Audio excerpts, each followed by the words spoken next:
South Africa once produced twice as much electricity and 6 times as much steel as the rest of the entire African continent combined.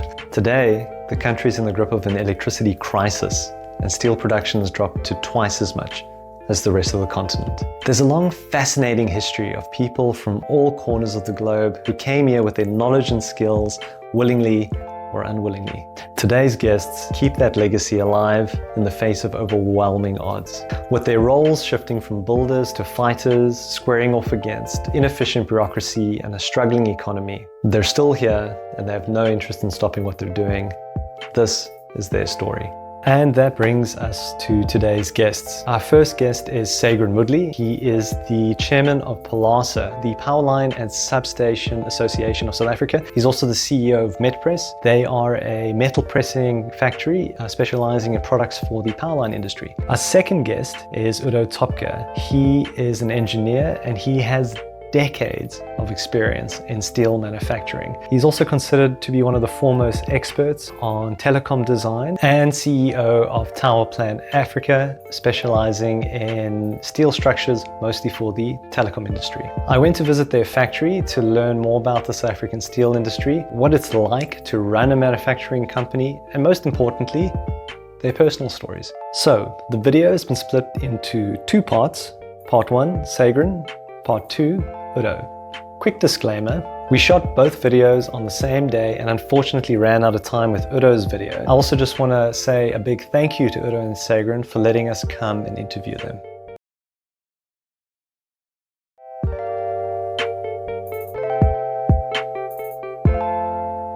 Well, actually, let's start with your sort of background and all of that. Yeah. So I had a look at all the incriminating evidence on the internet for you, and there's quite a lot. Oh, is there? So for decades, you've been deeply integrated in industry at all levels. Yeah. And we'll get into that later. But take us back to the beginning. Did your interest in things industrial, technical, did that start at a young age? Yeah, it did. I think growing up, even from the time I was in school, I had sort of 2 interests. One was engineering. So I was always fidgeting around with gadgets and whatever when we were growing up.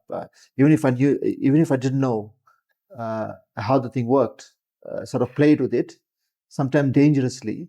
So I remember having an uncle of mine had given me a radio, an old radio. It was not working, and I didn't know what was wrong with it. Sort of I plugged it in and I was fiddling around to see what is wrong with it. It's not quite the way to do it, because you don't know what you're doing and there's electricity, Well, that's how you learn, hey? Yeah, that's how you learn. And I've always been sort of building stuff, drawing stuff, and that kind of thing. So when I was in school, sort of I had an interest in engineering. And ironically, my other interest was in sort of psychology, which was quite an odd combination. And I remember when we were sort of deciding on careers at a young age, and I said to my guidance counselor at the school, I'm interested in engineering, but I'm also interested in psychology. And he had said to me at that point in time, do engineering. Psychologists have burnouts and all of the other issues.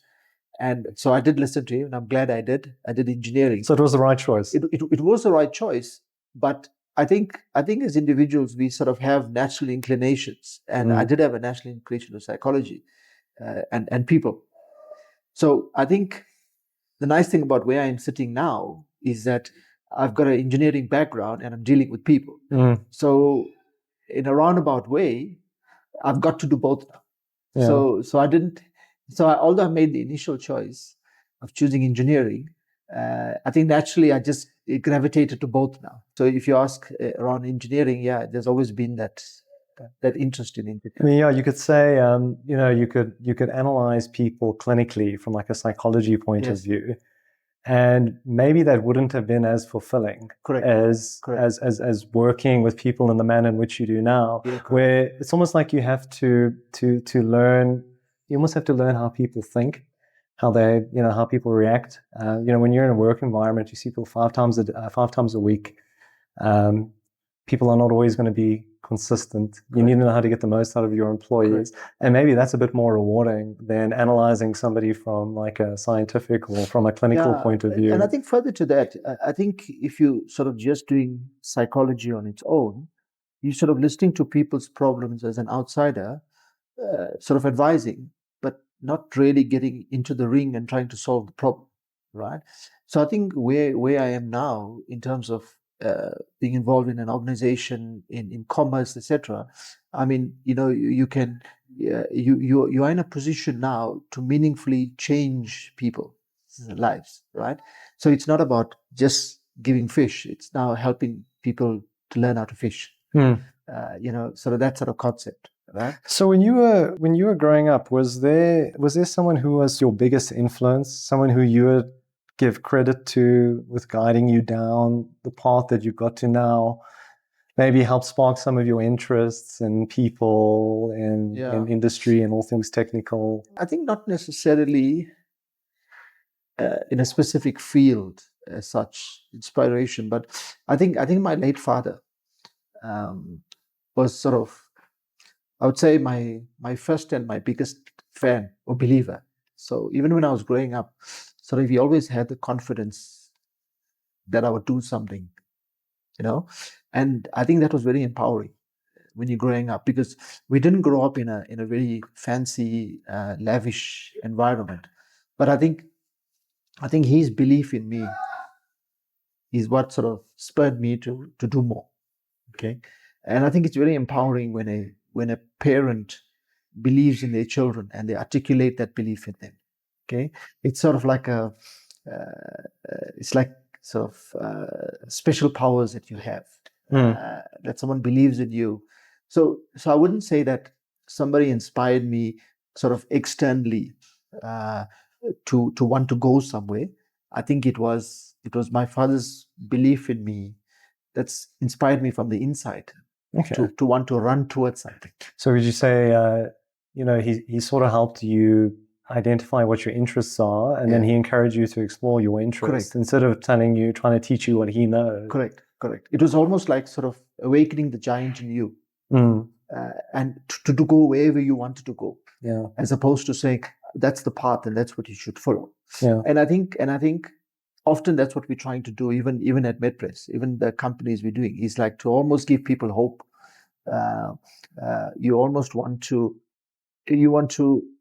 again, to use the phrase, you want to awaken the giant in them to go wherever they need to go. Yeah. As opposed to being, I think when you're running towards something, okay, out of your own volition, it's more sustainable, and it's more powerful. But if you're being pushed and pulled towards somewhere you're not necessarily, which is not necessarily your own path, you risk that being not sustainable. Yeah. And over time, you start hating the people and the process involved. Okay.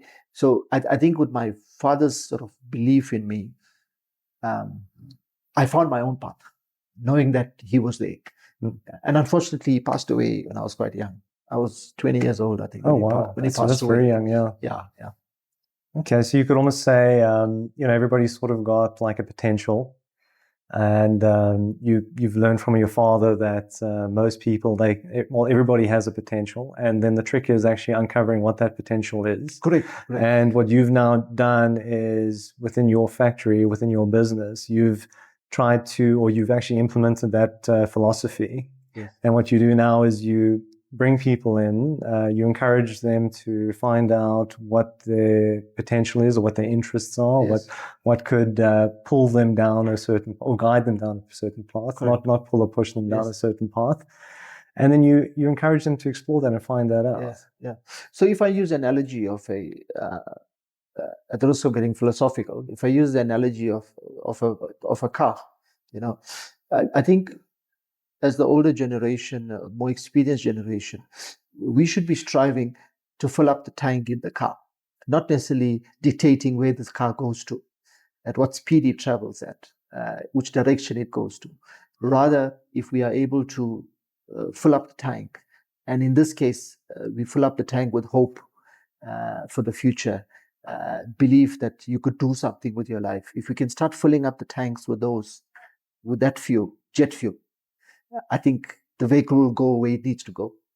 Okay, I think often we're in a position as sort of senior members of society and industry, the tank is empty in the vehicle, and we're literally trying to push this vehicle manually to go, right, in the direction we want it to go, as opposed to saying, let's fill up the tank, let's start the vehicle and see where this vehicle goes.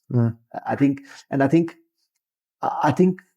the example of filling up the tank takes effort in the beginning, but once it starts up and it's gained momentum, it's running on its own. But I think if you're trying to push the vehicle, it'll start moving quickly, but you're constantly pushing this vehicle.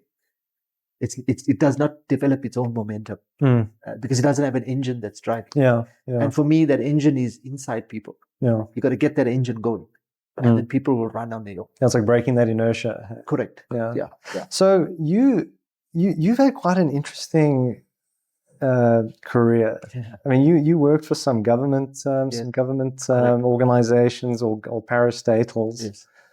Eskom, world famous. Yes. I mean, it's not sure it's a company, but it's a parastatal. Yes. City Power as well. Yes. I mean, that's a government organization.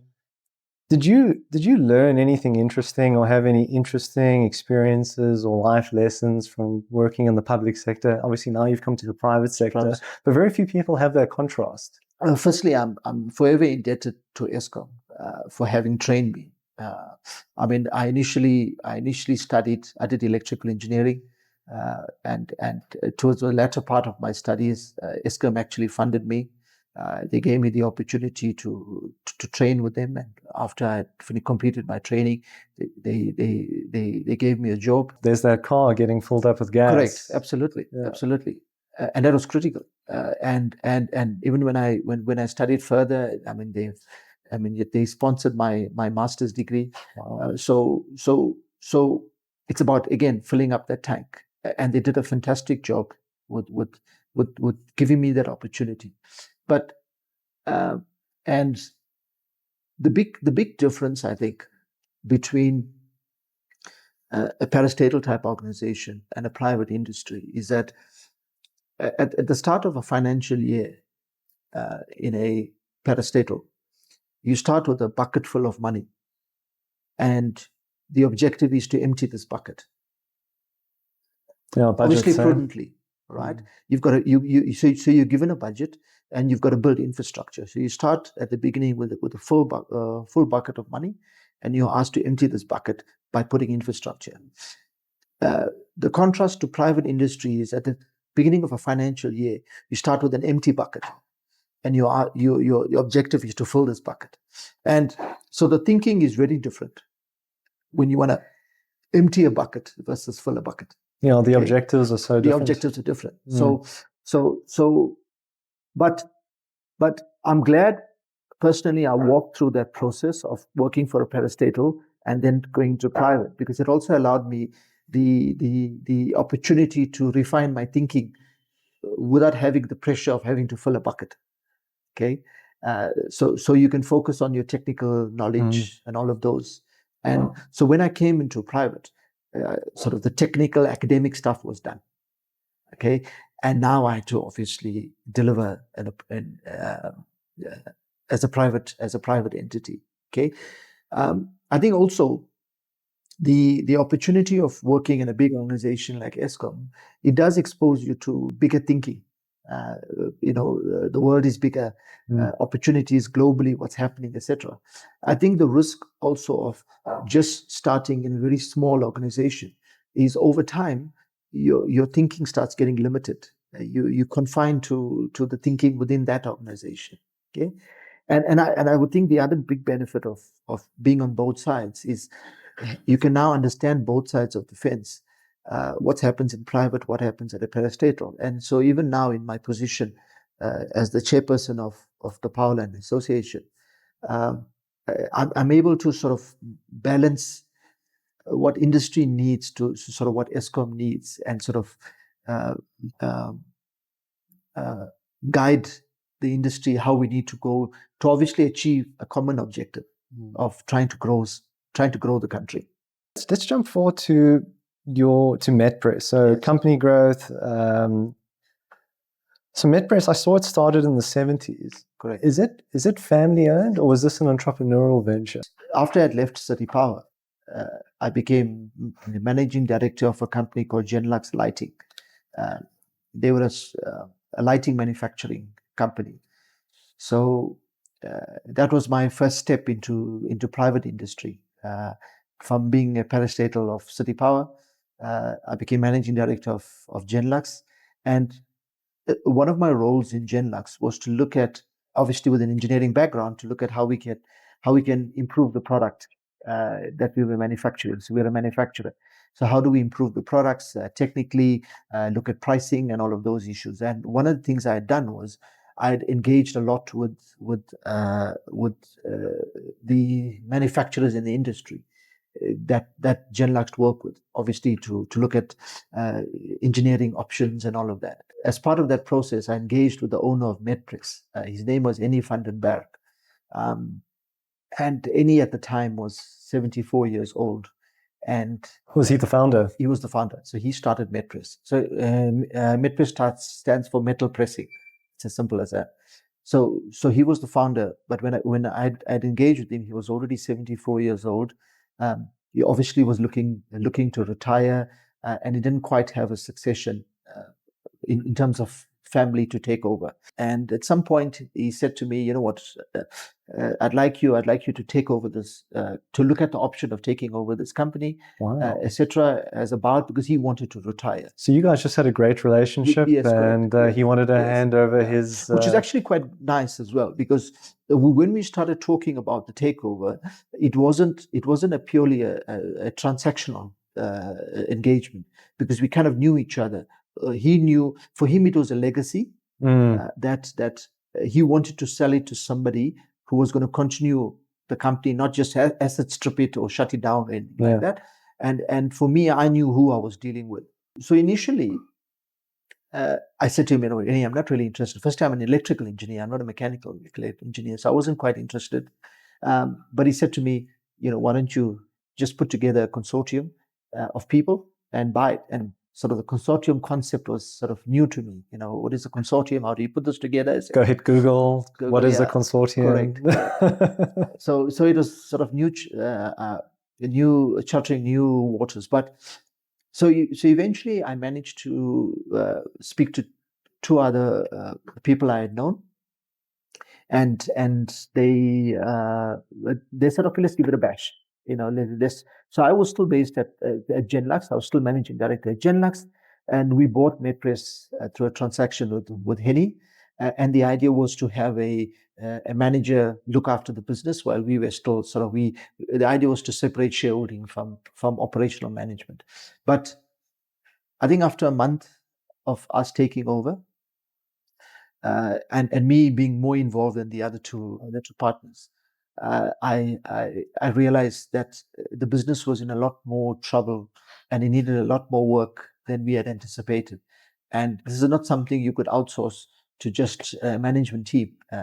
The shareholders needed to get involved. So I called a meeting with the shareholders and I said to them, this is actually the state of the company. We knew the company was not in great standing, but we didn't realize how bad it was until we really got in and we started working with things. So at that point in time, I called a meeting with the shareholders, the other two shareholders, and I said to them, we have a choice. We either going to give the company back to Henny, and Henny was an excellent, absolute gentleman. He said to me, he's willing to take the company back. So he gave you very favorable terms. Yeah, because he realized the company was in huge trouble. Okay, all right. And he didn't necessarily have a turnaround plan. Yeah, and he didn't at 74, and he was starting to have a lot of health issues. He didn't have the energy to take it forward. And so but he was prepared to take the company back from us because he knew the company was in trouble. Wow. And then I said to the board, I said to the shareholders at that time, we have an option. We actually give the company back to him and he was prepared to take it, or one of us has to take the company over and the other two have to walk away. And the reason is whoever takes the company over needs to come in full time. So what happened is, eventually I said to them, I don't think it's morally right that we could give the company back to Henny, because psychologically he switched off. He sold the company, and it's going to be a matter of weeks or maybe at best months, and the company will close down.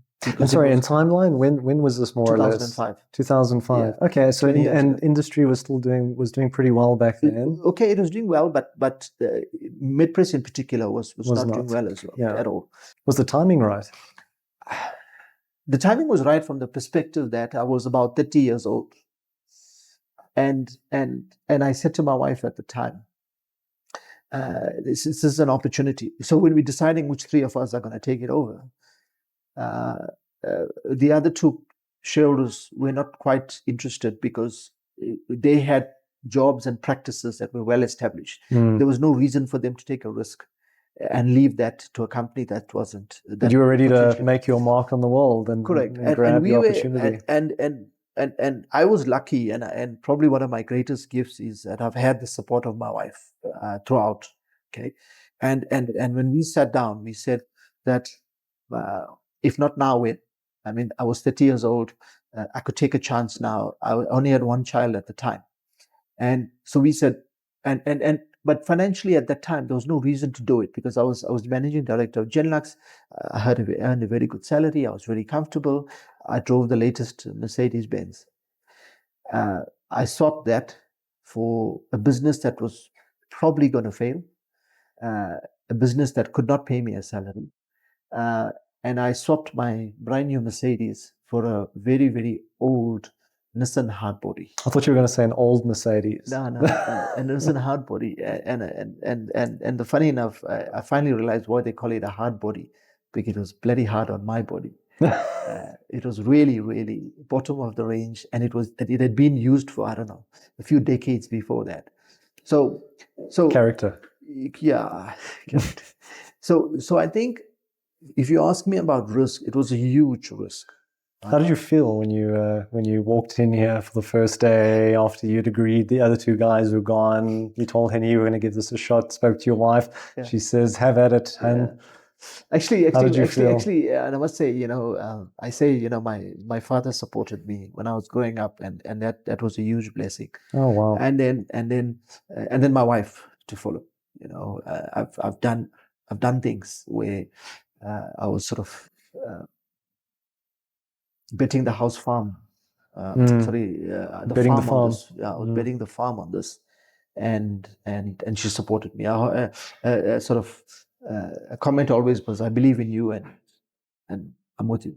Even if we've got to lose everything, so be it." And you need that, hey, when you embark on a big endeavor, risky endeavor, and you're not sure. I think family support or spousal support especially is critical, because you often at work you're basically fighting the world to survive.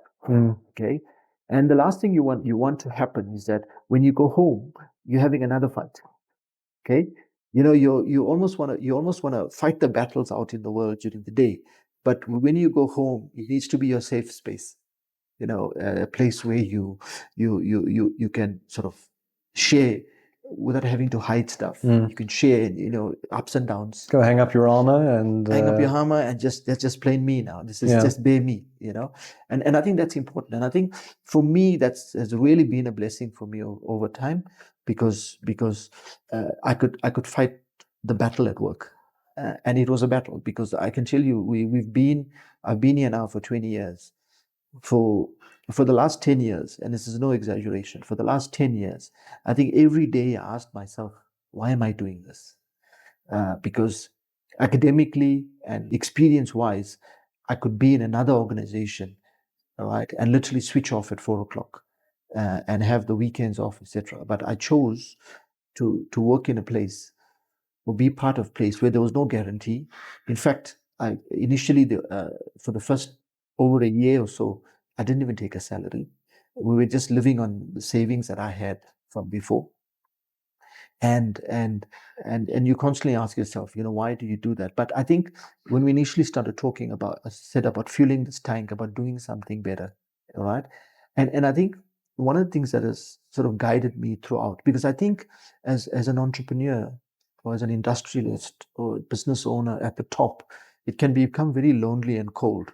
Okay, because the nature of your position means that whenever something comes to you, it's already often too late, because everybody in the structure had already wasted time with this problem. And when it comes to you, it's now escalated. So be it a customer issue, a supplier issue, a product issue, whatever it is. So you find yourself throughout the day fighting battles. And often people even come to you to fill the well. When they're down, etc., you've got to fill the well.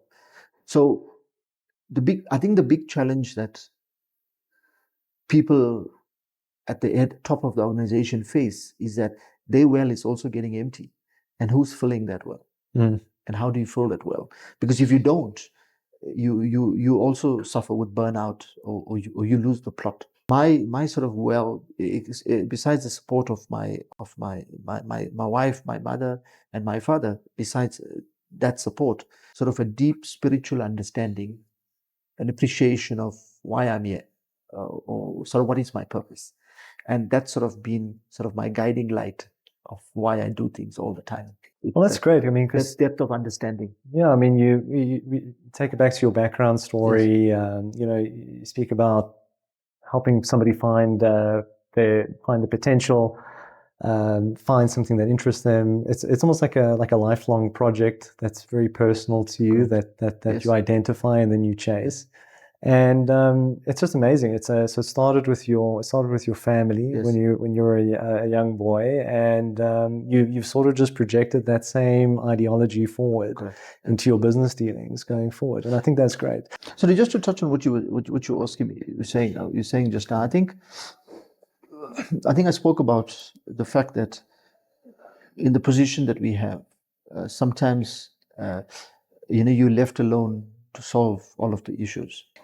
If you're just chasing money or personal financial wealth, I think that's a recipe for disaster, because eventually you run out of the energy to chase that. Okay? And you become obsessed about chasing it. I think if you're driven by purpose, if you understand why you're doing this, okay, and what's your responsibility in the bigger ecosystem, if you start understanding that, okay, what you do and what you need to just grows. Because I think purpose has the potential to compound what you're trying to do. But just financial greed has the opposite, diminishing effect. And it can reduce you up to a point where you may have financial wealth, but you don't have meaning. My own view is, I think when you're on your deathbed, you probably want more meaning than you want bank account. When it comes to running a manufacturing company, so people love to talk about running and starting businesses online. There's so many people, all experts, talking about anything from services, consumer, digital tech. And no doubt any business has its challenges. But I have biased admiration for the people who start, run, and own manufacturing businesses. Elon Musk, I found this great quote, and I thought there was a nice link between MetPress and Tesla, because the business is very similar. So he's famously said, compared to the insane pain of reaching high volume, positive margin production, prototypes are a piece of cake. He's also said, manufacturing is the hardest thing. It's underappreciated in its difficulty. I hope someone makes a movie about that. What are the two hardest things about running a factory, and what's something that the average non-manufacturing businessman will never understand about running a factory until they've actually done it themselves? It has to be the number of components or the number of things that it needs to come right perfectly to get that perfect product at the end. And I think it's an underestimation of how many things needs to happen concurrently. Okay, so I could write I could write a 200-page report. Half of it could be waffle. Nobody might pick it up. Okay, even people quote stats in reports, etc., and often we don't question it. Okay, yet if I make a product and it's 0.1 of a millimeter out, people can see the difference. Okay, and so because it's so terrestrial in the physical world, tangible, right? Tangible, people can see it. Okay, so the demand on being 100% accurate in manufacturing is significantly higher than in some of the other professions, okay, or some of the other industries, should I say? All right, because even in manufacturing, when you make a product, there's not like a backup. So even if you write softwares, something like that, you can have checks and balances within the software. Yeah. Okay, but when you're putting a product together, all the systems need to come into place together. So the way you try to get to that point of 100% of perfection, right, is that you need processes and systems, right? Constant processes and systems, which needs to be as far as possible, okay, independent of the person who's doing it. Okay, because as soon as you add the complexity of the person doing it, you've got a variation. So you need to, as far as possible, make sure that your systems and your processes work in such a way that, irrespective of how it comes out the same. And I've often used the example with my staff around what we're striving to do is that if you take a McDonald's, for example, okay, even before you walk into a McDonald's anywhere in the world, you already know what's on the menu. You know how the menu looks. You know how the store looks on the inside. Your expectation of what you will get out of there is already sorted out, right? And you don't have that disappointment factor, okay? Because they are so much run on systems and processes. So irrespective of who's flipping that burger in the kitchen, that doesn't matter. It comes out the same. Okay. So in manufacturing, that's what we need to strive to, is that repetitiveness of being able to have consistency in the outcome. And that's a big challenge. All right. And sorry, I must just say that McDonald's is a bad example for me as a vegan. I think it brings home the point of consistency. Well, I've never had a McDonald's burger that tasted different from the other one, so I think you're pretty right about that. So it's about that, and that's one of the reasons why, and people underestimate the power of systems and processes. Now, McDonald's is one of the biggest food chains in the world, because for them, the biggest decision is not what's on the menu, how the store is going to look. For them, the biggest decision is where's the next location, because everything else is a recipe. All right. So I think as businesses, as manufacturing businesses as well, we underestimate the power of processes and systems, right? And we think we're just going to wing it every time. And we get that inconsistency. Besides the inconsistency in the current product that you're making, there's also the limitation of you cannot add more products onto this year because there's so much of variation. So if you can get your processes and systems bedded down, you can put another product on it, becomes easier. Put another product on it, becomes easier. So your location, like McDonald's has they all they have to worry about is opening location. Yes. Your location is essentially coming up with a new product. Yeah. Because the process and systems are already built to support that product. So when I mean process and systems, I'm not only referring to what happens on the factory floor, I'm also talking about what happens behind. For example, your financial systems, your procurement, your sales processes. Okay, all of that needs to be, to a large extent, customized or fixed, right? So that the person coming in there can execute. And that's not to say that we want robots to come in and do exactly how it is, right? I believe that if you can fix up the basic systems and processes, you now leave that individual with space and time in the day to be innovative to how to make this process and systems even better. Yeah, because if you're just putting out fires all day long, how do you improve the system? So if you have somebody now who's, okay, my base task is completed through a systems and process, and now I've got the time and space to be able to think about, okay, how can I do this better? So if my process and system, for example, tells me currently if I execute, it's going to be taking me, say, 10 minutes to do this, right? As opposed to not having a process system, it takes me 20 minutes to do it. Now, suddenly, I can execute in 10 minutes, and I've got the other 10 minutes to figure out, okay, how do I get it to 5 minutes? Or how do I get it to 9 minutes? How do I get it to 8 minutes? You understand? So, and I think that's where the continuous improvement comes in, right? So our definition. And with that comes profitability? Correct. Sustainability? Correct. So our definition within the organization of continuous improvement is that I'm going to do it today better than I did it yesterday. But come tomorrow, I'm going to do it better than today. Yeah, so you don't need a 10% jump. 1% is good enough. Eh? So our thing is when we talk to the staff, just aim for 1% improvement every day. Just 1% every day. Yeah. And by the end, you've got 365%. Yeah, that's brilliant. And you don't have to aim.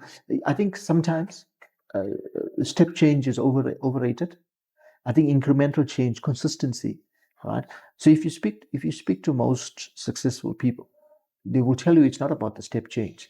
It's about the consistent and there's a great incremental change. And there's a great quote about that. It says, consistency never looks good in the moment. Correct. Yeah. Correct. Absolutely. Yeah. So but when you look back, it's fantastic. Yeah, exactly. Then you look back and then you see the results of all those 1%. Right. So yeah, you can't escape being wrong in manufacturing. Yeah. Unlike your software example. Correct. Yes. Because if it's wrong, it's wrong. It doesn't work. You can't use it. It doesn't work. Yeah, and I think what also makes it tough is you can't predict human nature until they start making mistakes. So it really is that 1%. It's okay, take one step forward. They make a mistake. Okay, implement a process or adjust, fine tune. But there's this concept of fall forward, don't fall back. Yeah, fall forward. So yes, you make the mistake, but make the mistake quickly. And move on from that. And there's also another thing that I think people who don't work in manufacturing can't understand is until they have is how difficult and how much time it takes to implement this string of processes that works in harmony. Correct. So yeah, it's tough. You guys make lighting equipment as well, like street light poles. Yeah. I found an interesting fact, and I wanted to test your general knowledge on South African history on street lights. Sorry. You want to ask me which town? Kimberley. How did you know? How did you know I was going to ask you? Kimberley was the first time. Yeah, and you know why? For crime fighting purposes. Correct. I can't believe you got that. I'm so impressed right now. I didn't even ask the question. That was ridiculous. I'm so stumped. I want to ask you a little bit about domestic trade impact and domestic trade impact, about the current state of the South African steel industry. And the South African steel industry's woes are no secret, and if you supply Eskom on top of that, it's a double whammy. Eskom's struggles are world famous. You're on the inside, you're involved in so many on an organizational level. In your opinion, what keeps coming wrong, and why are we seeing such a prolonged downturn in the steel industry? Maybe you can offer a nuanced perspective on the question. Yeah. So there's two reasons we find ourselves where we do in the steel industry currently. All right. Number one is there's not enough domestic demand. So we're not seeing enough infrastructure projects at a national level. And while private industry have their part to play in terms of infrastructure development, the biggest lever is still government. Okay, if you think Eskom, Transnet, the parastatals, what the volume of infrastructure they can put in, Sanrail on the roads, etc. So we are not seeing enough national projects that are coming through that's stimulating the economy. And the result of which is that we've seen a depressed demand and industries suffering for that. Okay, so that's the first thing. And I think the second thing is that we haven't, as a country, fully grasped the value of domestic purchases, buying local. And this is obviously at a political level, and even us at the layman level. So when we go to the shop, if something says made in South Africa, Do we support that versus something that's made somewhere else? And I'll give you an example, right? So when Eskom procures, based on the Public Finance Management Act, etc., etc., often price is looked at, purchasing price. So if I have to buy, example, if I have to buy a piece of steel, if Eskom requires a piece of steel, and I've got to supply Eskom that piece of steel made in South Africa, if that piece of steel arbitrarily is 14 rand, but there's an imported piece of steel they can buy for 12 rand, okay, BE, etc., all included, they are sort of compelled to buy the 12 rand one because it's cheaper.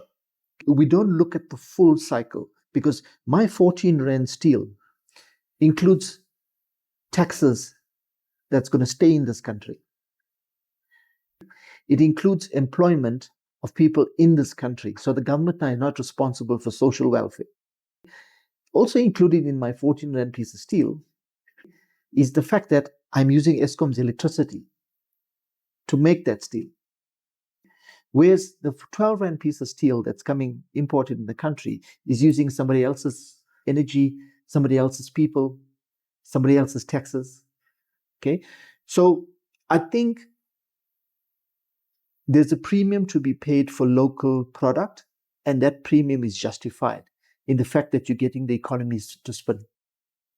So we find ourselves where we are in the steel industry, like I said, because we don't have enough sufficient national demand.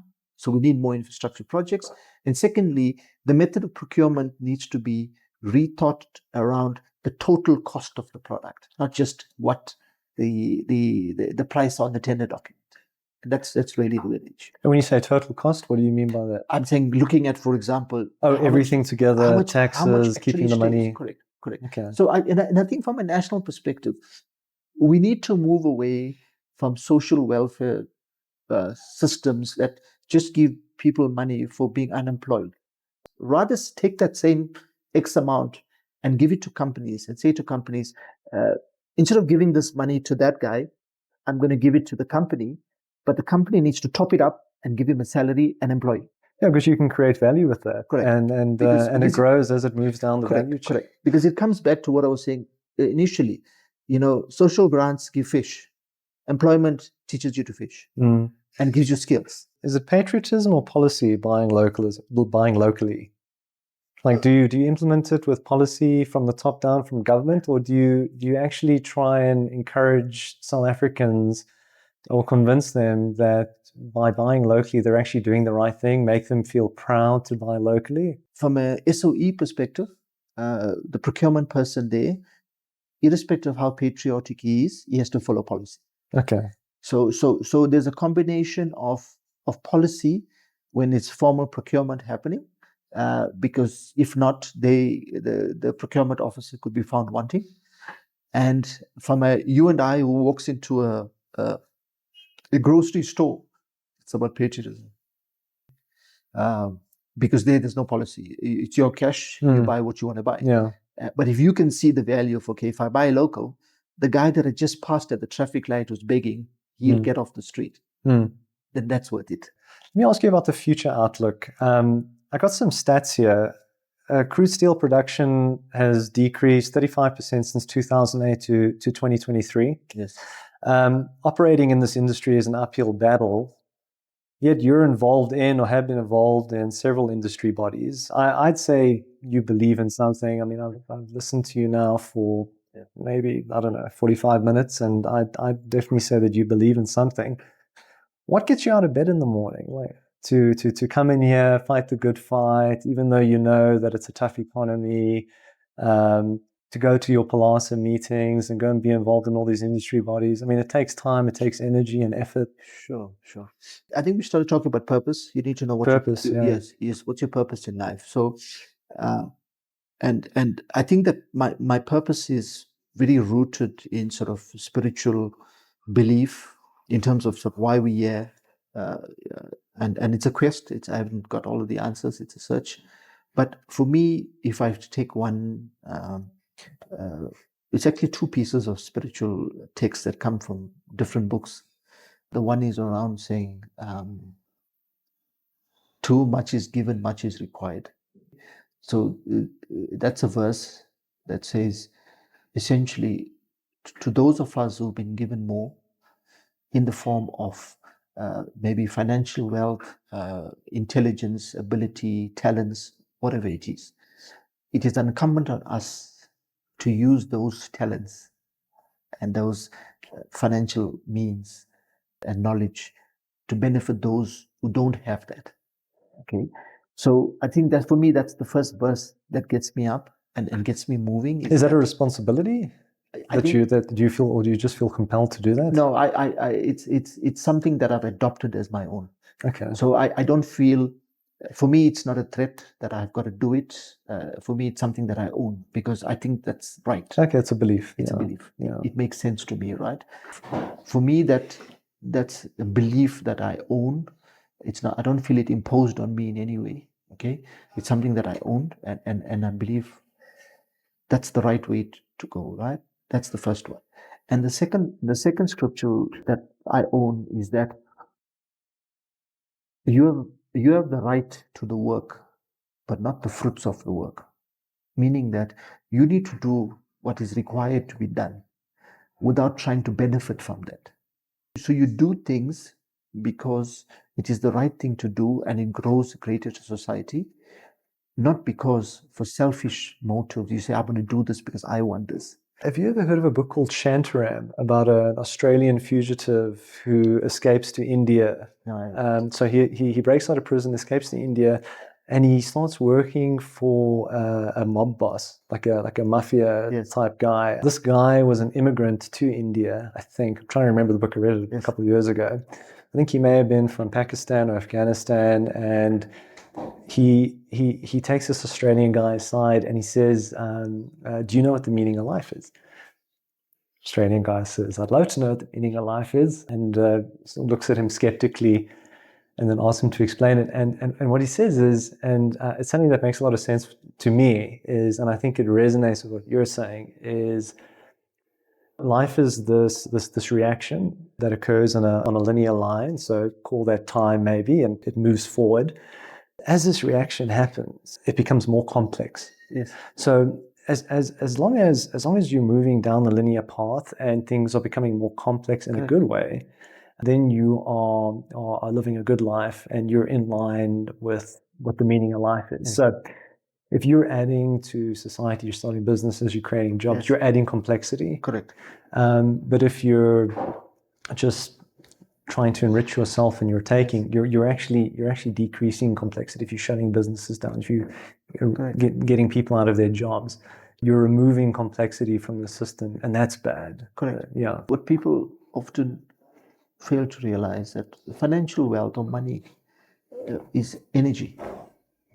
Okay. It's fuel. Yeah. It's fuel, but it's energy. It gets things done. It's not the end in itself. Okay.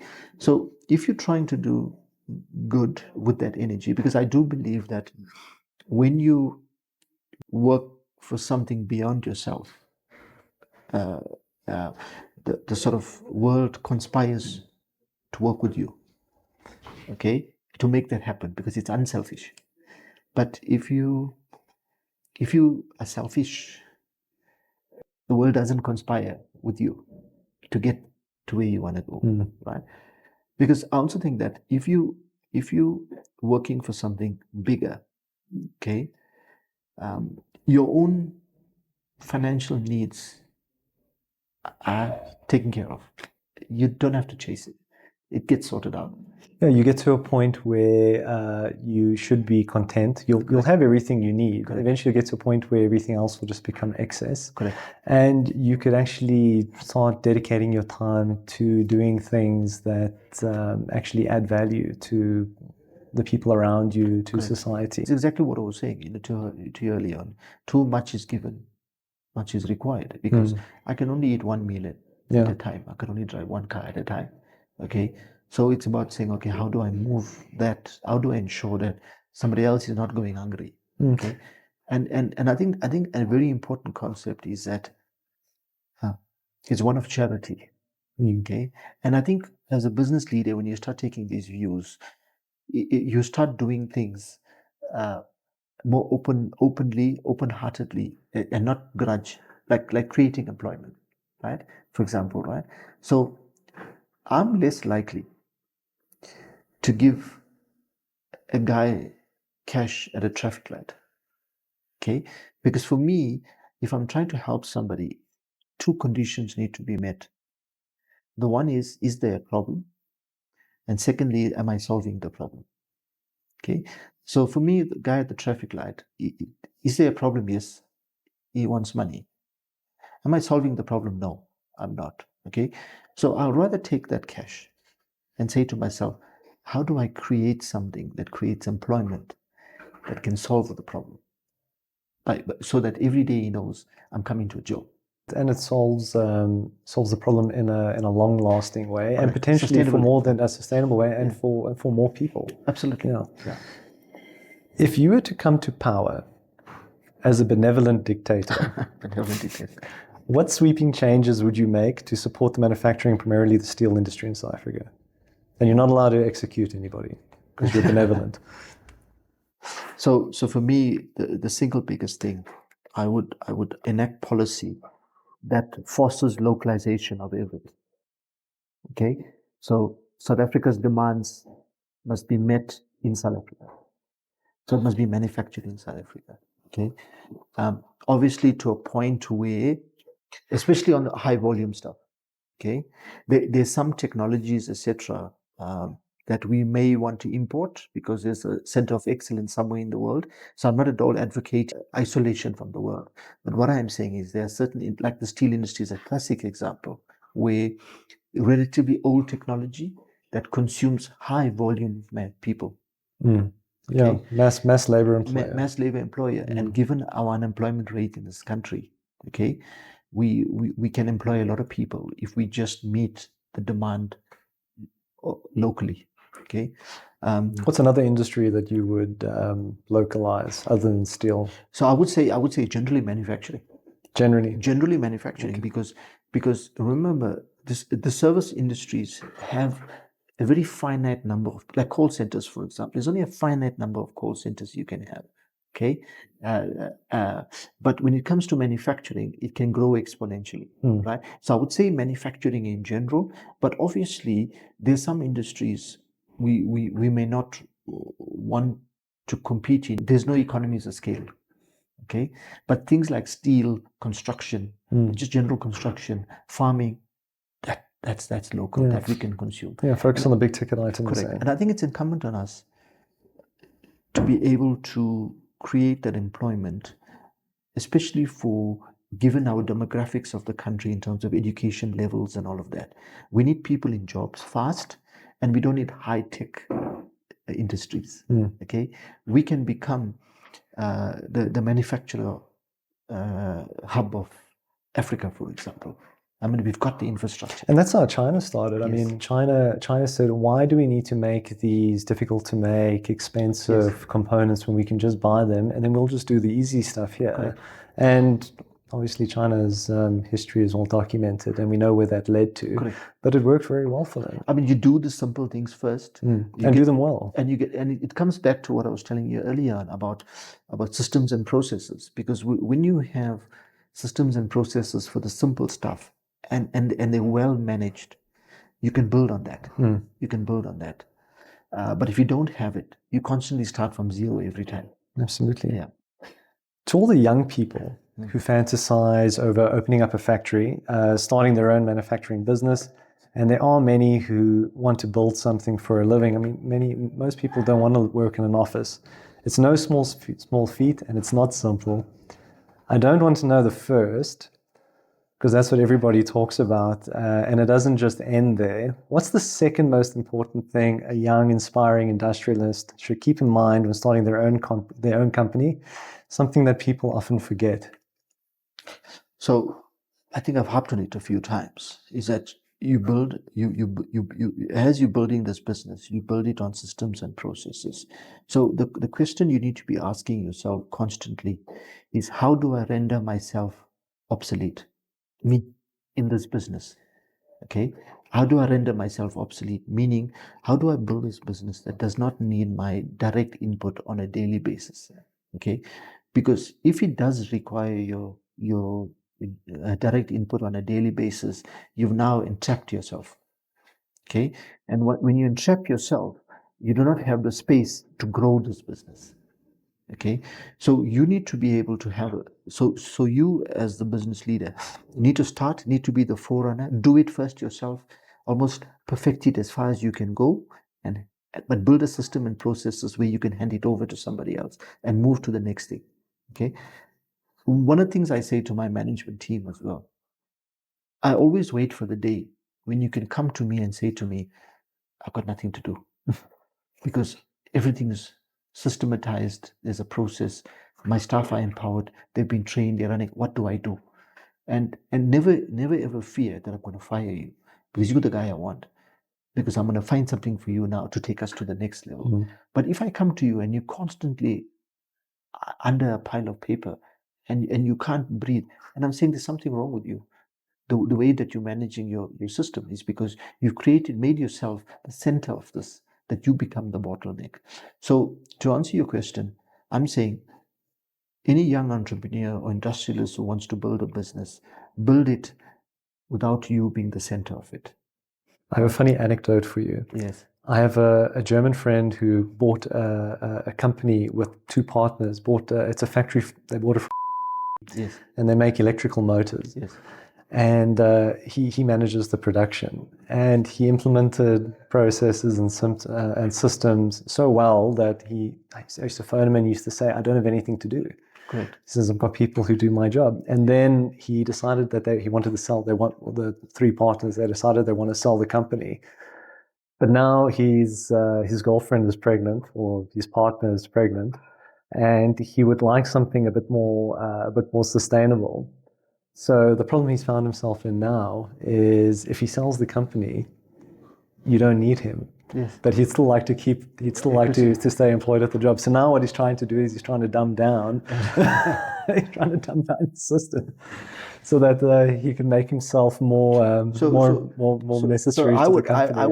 I would say to somebody like that, his value would be to tell the new shareholders, you need me not for the current business. You need me for where I can take this business to the next level. Yeah, absolutely. A new product range or a new market, anything like that. That's where you need me. Because the process doesn't make people redundant. It opens up. It gives them free time to focus on moving the business forward. So I'll give you another antidote. I mean, a company like 3M. I don't know whether it's still the case, but previously they used to allocate X amount of time to employees just as free time, just for them to think about something else. Is there anyone or anything, industry, etc., person in particular you'd like to see on a future My Epic Factory episode? Last question. Maybe Udo Topka. Okay, I can arrange that. Udo will be good from the perspective of it's got a lot more years. He can tell you as well how the industry's changed. He's got a lot more time in it, so he can tell you a lot more where it is now, where it was, and how things have changed. Yeah, I wanted to ask him if he question I'll ask him is if he remembers the 1970s and 80s global steel crisis. See if that rings a bell. Because I think he just started working when that was happening. So we'll see what he says. Yeah, sure. Thanks very much.